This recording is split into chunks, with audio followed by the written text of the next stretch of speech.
Students in the Gambia were engaged by two terrible events. First, a young Gambian student named Ebrima Barry was beaten by a fire service personnel in Brikama. Witnesses say they saved his head, poured cement on him, and forced him to swallow it. He died the next day. Second, a 13-year-old girl, known in press reports as Binta, was raped by an ununiformed officer during a school sport event. These cases were seen as an extreme abuses of power, and there was no visible justice. Students were heartbroken and angry. In the weeks after these events, people kept talking about them in the classrooms, in the corridors, and even in the markets. Anger was growing, spreading everywhere like fire that could not be stopped.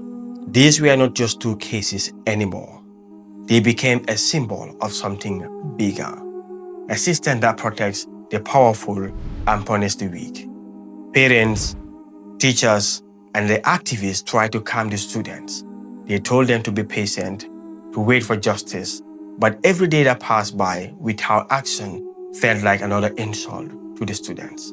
The trust between the people and the state, especially between the young Gambians and the police officers, was broken almost beyond repairs. On the morning of April 10, year 2000, the tension finally boiled over. Thousands of students across the country walked out in their classrooms. They were no longer just students. They were a movement. They carried handwritten signs, shouted the same words together. They demanded accountability. Many had never protested before, but that day, the fear in their hearts was smaller than the fire in their souls. The government response would turn that day into one of the darkest chapters in the Gambian history.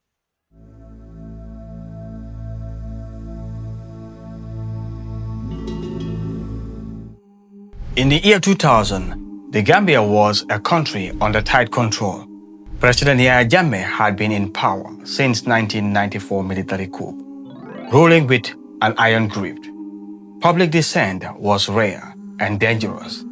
Fear of arrest, intimidation, or worse, keep Gambians quiet. But beneath the surface, frustration was growing. In schools and universities, students could feel the pressure of this tense political situation. The problem wasn't just about classrooms or buildings. Yahya Jammeh's government had built more schools and improved access to education. But that wasn't enough. For many students, new facility didn't matter when their rights and dignity was not respected. What they wanted was not only education, but also justice and a chance to be heard about their country's future. The tragic death of one of their fellow students finally lit the spark.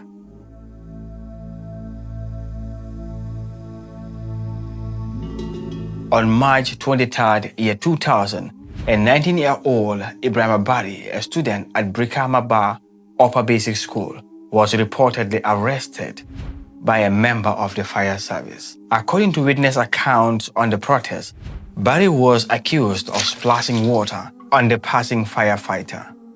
He was allegedly taken away, beaten severely, and later died from his injuries. The story spread quickly, and for students across the country, it was more than just another news headline. Barry's death was personal. He was one of them, young, full of life, and dreams yet to be lived. His death told every student in the Gambia that their lives could be taken away without justice. As one witness later recalled, we felt like if it could happen to Ibrahim, it could happen to any of us.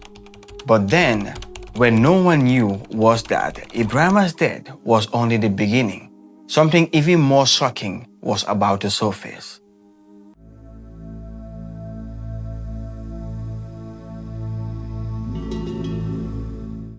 The tension was still building when another shocking event hit the nation. Reports emerged that a 13-year-old schoolgirl had been raped by an ununiformed officer. This incident was deeply disturbing, not only because of the crime itself, but because many believed the authorities would protect the perpetrator rather than the victim. Two tragedies in quick succession, the death of the student and an assault of a child, became a tipping point. For students, these were no longer isolated cases. They were proof of a system that saw them as powerless and disposable. The Gambia Student Union, GAMSU, already been worried about the state of education, but now they saw this as a turning point. This was no longer about the school condition. This was about survival. And for the first time, the students decided enough is enough.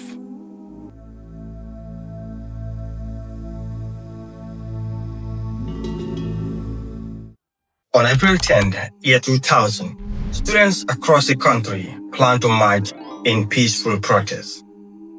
They wanted justice for Ebrima Barry, justice for the young girl, and reform to ensure that abuses like this never happen again. According to sources, the plan would be simple: assemble peacefully, present petition to the authorities, and return to class. The message was clear. They were not fighting the government. They were demanding accountability. From Banjul to Brikama, students left classrooms, some wearing their school uniforms, others wearing handmade cards. The air was tense but filled with youthful determination. Many truly believed that if they showed unity, the authorities would have to listen. But what happened next would change the Gambia forever.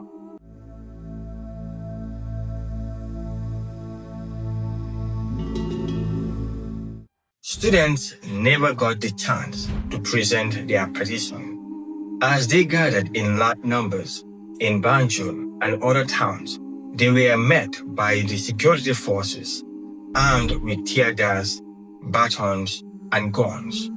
In an attempt to disperse the crowd, the security forces fired tear gas.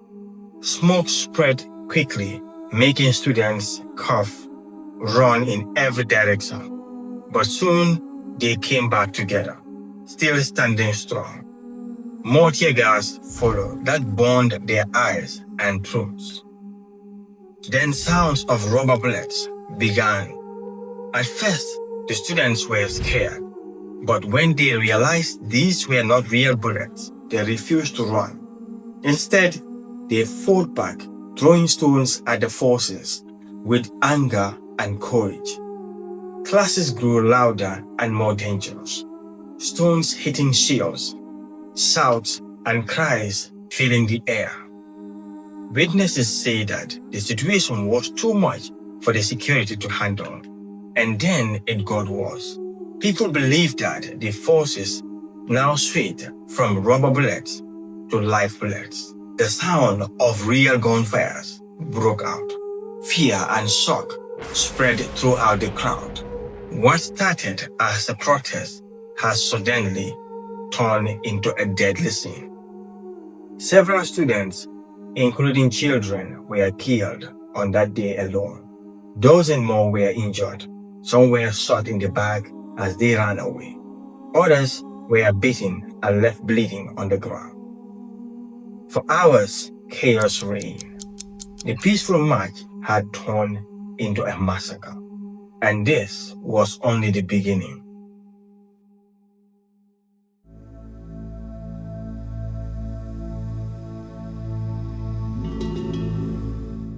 The next day, April 11th, students in other parts of the country took to the streets in solidarity. They heard about the killings in Banjul but refused to be intimidated. In Brikama, West Coast region, the protests continued. Security forces once again opened fire. According to eyewitness accounts, more students and even some bystanders were killed. The total death toll from the 2 days would later be reported as at least 14, though some sources suggested the real number may have been higher. By the evening of April 11, the streets were littered with stones, spent bullet shells, and blood stains. The narrative was controlled. but the truth had been already burned in memory of every Gambian who lived through it.